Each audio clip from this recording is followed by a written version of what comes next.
So Bhimavaram నుండి ఉదయ కూడా first year student Marwadi యూనివర్సిటీలో. సో తన మాటల్లోనే విందాం అసలు యూనివర్సిటీ ఎలా ఉంది ఏంటి అని. ఉదయ చెప్పు, ఎలా అనిపిస్తుంది యూనివర్సిటీ నీకు? యూనివర్సిటీ అంటే బాగానే ఉంటుంది చదవడానికి. ఎస్పెషల్లీ మన ఆంధ్ర స్టూడెంట్స్, తెలంగాణ స్టూడెంట్స్ అదే స్టేట్లో చదవడం వల్ల మెయిన్ ఏంటంటే లాంగ్వేజ్ రాదు.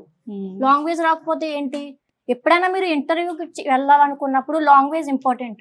కరెక్ట్. ఇక్కడ జాయిన్ అవ్వడం ఏంటంటే లాంగ్వేజ్ హిందీ, ఇంగ్లీషు. మెయిన్ ఒక స్టూడెంట్కి ఉండాల్సింది హిందీ, ఇంగ్లీష్. తెలుగు పెద్ద యూజ్ ఏమి ఉండదు, ఎందుకంటే మనకి చాలా స్టేట్స్ ఉన్నాయి కదా. ఆ స్టేట్స్ అందరిలో సగం మంది హిందీ, ఇంగ్లీషే యూజ్ చేసి మాట్లాడుతున్నారు. తెలుగు తెలంగాణ స్టూడెంట్స్ ఏంటంటే ఇంటర్వ్యూకి వెళ్ళినప్పుడు ఫెయిల్ అయిపోతున్నారు.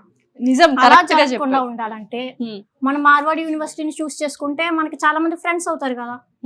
జస్ట్ లైక్ నాకు చాలా ఫ్రెండ్స్ ఉన్నారనమాట. ఉత్తరప్రదేశ్ లో ఒక అమ్మాయి, బీహార్ లో. ఇక్కడికి వచ్చాక ఫ్రెండ్స్ అయ్యారు. హిందీ నేర్చుకుంటున్నావా? నేర్చుకుంటున్నాను. రూమ్మేట్స్.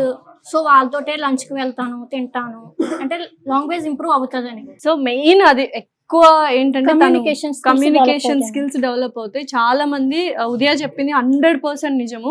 తెలుగు ఎలాగో మనం చిన్నప్పటి నుంచి నేర్చుకుంటాం కాబట్టి తెలుగు కూడా అవసరం. But still Hindi, English very important languages. అవి కూడా నేర్చుకోవాలి. రేపు పొద్దున ఇంటర్వ్యూలో ఆ కాన్ఫిడెన్స్ కూడా మనకు ఫ్లూయెంట్ గా ఇంగ్లీష్, హిందీ వస్తే చాలా కాన్ఫిడెంట్, ఆ కాన్ఫిడెన్స్ లెవెల్ కూడా వేరే ఉంటుంది.